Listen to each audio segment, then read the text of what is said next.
नमस्कार, मैं हूं दिव्या और आप देख रहे हैं आंखें न्यूज 24। आइए सबसे पहले नजर डालते हैं आज के मुख्य समाचारों पर। नमस्कार, मैं अमित और आप देख रहे हैं आंखें न्यूज 24। खबर राजधानी पटना से है, जहां रामनवमी को लेकर पटना के महावीर मंदिर से लेकर आर ब्लॉक तक श्रद्धालुओं की भीड़ उमड़ पड़ी है। पूरी राजधानी जय श्री राम के नारे से गूंज रही है। वहीं पटना एसएसपी सुरक्षा का जायजा लेते नजर आए ताकि किसी भी श्रद्धालुओं को किसी प्रकार की समस्या न हो। हनुमान मंदिर में दर्शन के लिए हनुमान मंदिर से लेकर आर ब्लॉक तक बैरिकेडिंग की गई है। इसमें लंबी कतार में रहकर श्रद्धालु एक एक करके मंदिर में जाकर दर्शन कर रहे हैं। ब्यूरो रिपोर्ट, आंखें न्यूज 24। रामनवमी को लेकर सभी तैयारियां कर ली गई हैं। कई लेवल पे बैठकें भी हुई और ज़िला के उच्च स्तर से भी हम लोगों ने बैठकें की।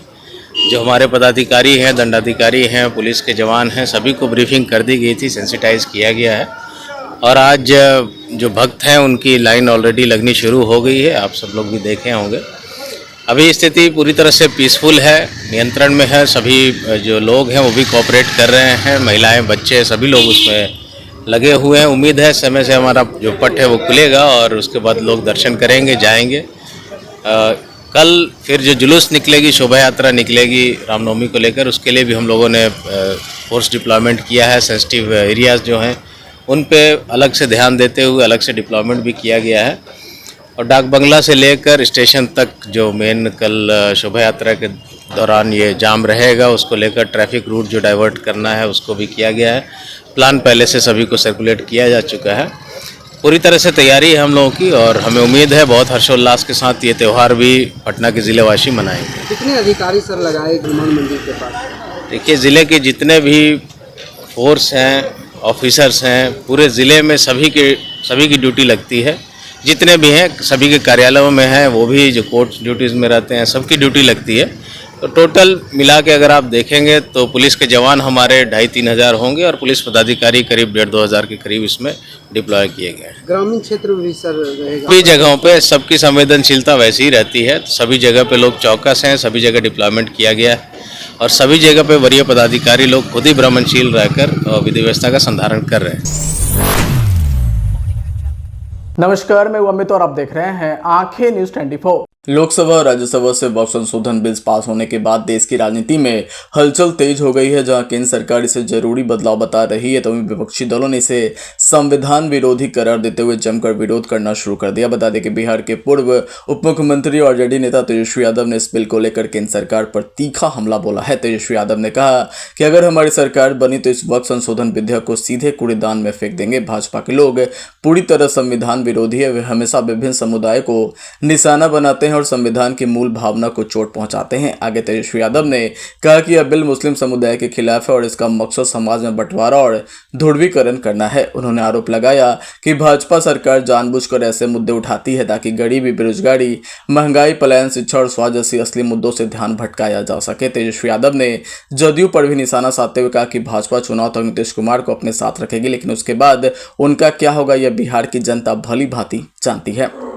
वक्फ बिल पर संसद में जदयू ने भाजपा का साथ दिया, लेकिन पार्टी के भीतर इस फैसले को लेकर विवाद गहराता जा रहा है। जदयू के मुस्लिम नेताओं ने इस बिल पर समर्थन देने को लेकर नाराजगी जताई है। वहीं राजनीतिक विशेषज्ञों का मानना है कि वक्फ बिल का असर आगामी विधानसभा चुनाव में देखने को मिल सकता है। फिलहाल वक्फ संशोधन विधेयक को लेकर संसद से शरत राजनीति का पारा चढ़ गया है। हमारी सरकार आने पर किसी भी कीमत पे इस बिल को हम लोग बिहार में लागू नहीं, किसी भी कीमत कूड़ेदान में ये बिल को फेंका जाएगा। हमारी सरकार जबरदस्ती और मैं दलित भाइयों से, हिंदू और पिछड़े अति पिछड़े हिंदू भाइयों से कहना चाहता हूं कि ये आरएसएस, बीजेपी, दलित, पिछड़ा, आदिवासी तो सामाजिक, राजनीतिक, आर्थिक, शैक्षणिक और धार्मिक रूप से मुख्य धारा में दूर करने की दीर्घकालिक प्रोजेक्ट है। और ये नहीं चाहते हमारे जो दलित, आदिवासी, पिछड़ा, अभी तो मुसलमान निशाना, लेकिन असम निशाना दलित है, पिछड़ा है, आदिवासी है, अति पिछड़ा है, ये लोग नहीं चाहते कि मुख्य धारा। नमस्कार, मैं अमित और आप देख रहे हैं आंखें न्यूज 24।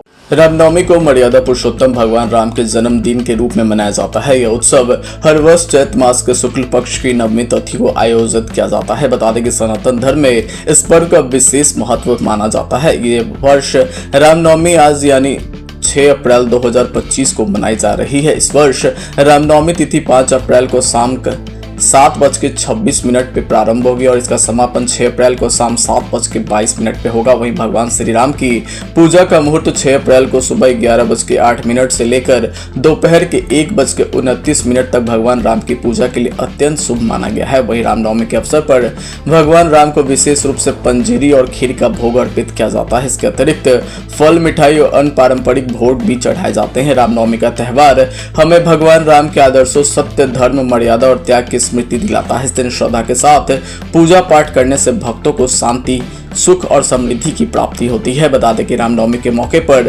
पटना जंक्शन स्थित महावीर मंदिर भक्तों के लिए 22 घंटे तक खुला रहेगा। इस बार 4 से 5 लाख भक्तों के आने की उम्मीद जताई गई है। वहीं मीडिया रिपोर्ट्स के अनुसार रामनवमी पर इस बार मंदिर की ओर से 2 लाख भक्तों के बीच मुफ्त में हनुमान चालीसा वितरित की जाएगी। वहीं मीडिया रिपोर्ट्स के अनुसार भक्तों की भीड़ को देखते हुए 4 पुजारी मंदिर में प्रसाद चढ़ाने के लिए मौजूद रहेंगे। इसके अतिरिक्त अयोध्या से भी पुजारी बुलाए गए हैं। मंदिर की ओर से भीड़ को नियंत्रित करने को लेकर स्वयंसेवक, सुरक्षाकर्मी व पुलिस बल भी तैनात रहेंगे। सीसीटीवी के जरिए भीड़ की मॉनिटरिंग भी की जाएगी।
आज कितना प्रति वितरण किया जा रहा है?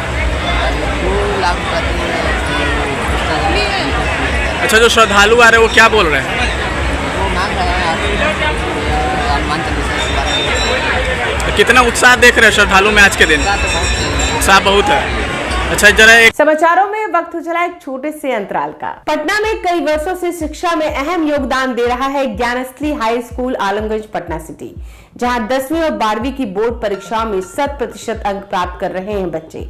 एक ऐसा स्कूल जहां न केवल होती है पढ़ाई बल्कि साथ ही साथ होती है कल्चरल एक्टिविटी, स्पोर्ट्स एक्टिविटी से जुड़े गेम्स, मैथ ओलंपियाड से लेकर साइंस ओलंपियाड, जहां बच्चों के लिए स्कूल कैंपस अत्याधुनिक सुविधाओं से लैस, छोटे बच्चों के लिए वाहन और ट्रांसपोर्ट की विशेष सुविधा। तो देर किस बात की, आज ही कराएं अपना नामांकन Gyansthali high school Alamganj Patna city में, जहां नामांकन की प्रक्रिया जारी है। संपर्क करें पुलिस चौकी Alamganj main road near Alamganj थाना पटना बिहार 800007। ब्रेक के बाद आपका फिर से स्वागत है। की परवाह में नहीं करता। जो वक्फ अमेंडमेंट एक्ट है वो बहुत अच्छा अमेंडमेंट एक्ट है। मैं बिहार के मुस्लिम भाइयों से और देश के लोगों से अपील करता हूं, क्योंकि मैंने 2013 में भी पार्लियामेंट में चर्चा की शुरुआत की थी। तब भी हमने वो कमियां गिनाई थी जो कमियां उस बिल में थी, और इस बिल में वो सारी कमियां दूर कर दी गई हैं। और अब जो एक्ट आया है इसमें एक गलतफहमी मुस्लिम भाइयों के मन में नहीं होना चाहिए कि कोई मस्जिद की कमेटी, दरगाह की कमेटी या कब्रिस्तान की कमेटी में एक भी नॉन मुस्लिम मेंबर नहीं होगा। कोई भी वक्फ जायदाद का जो मुतवल्ली है वो नॉन मुस्लिम नहीं होगा, मोहतमीम नॉन मुस्लिम नहीं होगा।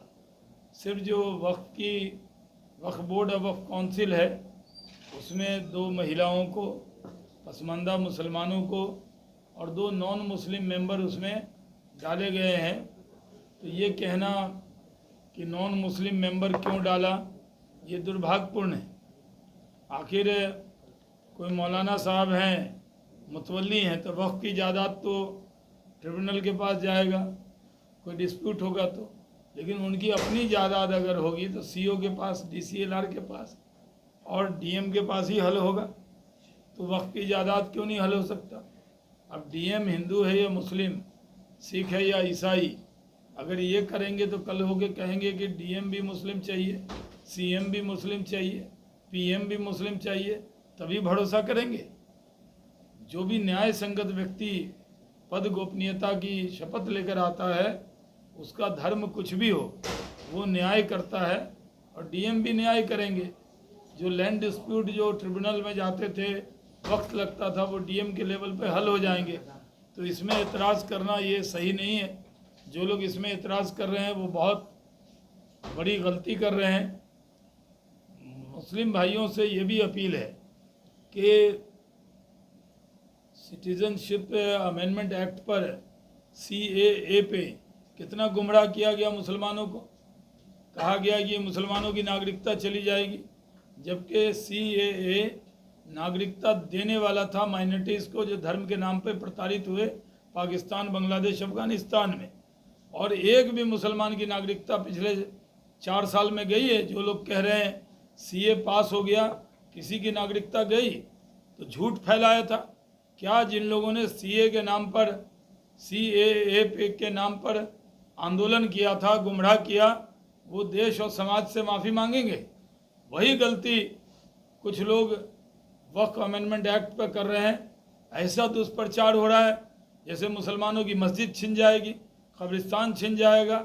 ऐसा दुष्प्रचार हो रहा है जैसे दरगाह छिन जाएगी, ज़मीनें छिन जाएंगी। एकदम ये गलत है, दुर्भाग्यपूर्ण है। मुसलमानों के पास जो वक्फ की जायदाद है, वक्फ की जायदाद इसलिए वक्फ की गई थी कि इससे गरीब का वक्फ क्या होता है कि आप डोनेट करते हैं अपनी प्रॉपर्टी को कि गरीब को, यतीम को, विधवा को इसका लाभ होगा। लेकिन वो बेच दिया गया। क्या वक्फ बोर्ड के लोग जवाब देंगे? लालू जी ने भी पार्लियामेंट के फ्लोर पर कहा था पूरा डाक बंगला, चौराहा, मॉल बन गया, अपार्टमेंट बन गया, उसका मालिक कौन था? वक्फ बोर्ड था। वक्फ बोर्ड ने कौड़ी के भाव लीज कर दिया और मुकदमा भी हुआ तो जाके केस हार गए पैसा ले लेके। सिर्फ लिटिगेशन। वक्फ के एक्ट में ज़्यादातर मामला या तो ये खुद बेच देते हैं, लीज कर देते हैं, या कोर्ट में जाके मुकदमा हार जाते हैं और बड़ी बड़ी बिल्डिंग बनने देते हैं।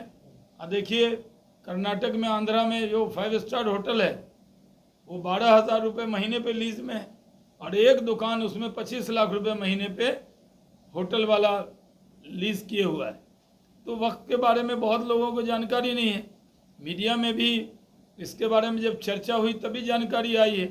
इसलिए मैं कहता हूँ ये वक्फ अमेंडमेंट एक्ट देश के मुसलमानों के हित में है। किसी मुस्लिम भाई को घबराने की ज़रूरत नहीं। नमस्कार, मैं अमित और आप देख रहे हैं आंखें न्यूज 24। मधेपुरा जिले के भर्राही थाना क्षेत्र अंतर्गत मानिकपुर पंचायत में संजय कुमार यादव सरपंच के द्वारा रामनवमी पर्व को लेकर भव्य कलश यात्रा निकाली गई और रामधुनी का भी आयोजन किया गया। इस कलश यात्रा में 151 कुमारी कन्याओं ने भाग लिया। यह कलश यात्रा मानिकपुर पंचायत के बजरंगबली मंदिर से निकलकर भर्राही दुर्गा स्थान होते हुए मरहुआ, निहाल पट्टी सहित पंचायतों का भ्रमण करते हुए पुनः हनुमान मंदिर परिसर पहुंचे। कलश यात्रा में सभी लोगों ने जय श्री राम का नारा लगाया। जय श्री राम का नारे से पूरा शहर भक्तिमय हो गया। मौके पर ग्रामीण सहित भर्राही थाना अध्यक्ष अपने दल बल के साथ मौजूद थे। ब्यूरो रिपोर्ट, आंखें न्यूज 24। हम लोग कलश यात्रा करते हैं बहुत शांति पूर्वक, और हमारे अगल बगल जितना भी पंचायत है, मदनपुर पंचायत है, मानीपुर पंचायत है, मधुबन पंचायत है, ये सभी जितना भी महिला और लड़की सभी का गार्जियन टूल सभी एकदम खुशी से, अस्थिर से, शांति से पूरा तन मन धन से जो है लगे रहते हैं। कहाँ से कहाँ निकले हैं कलश यात्रा? ये भर्राही से बजरंगबली के स्थान से लेके दुर्गा स्थान होते हुए मानीपुर मरवा होते हुए मानीपुर होते हुए फिर जाकर स्थान पर लगा देते हैं। क्या नाम हुआ आपका? संजय यादव, सरपंच।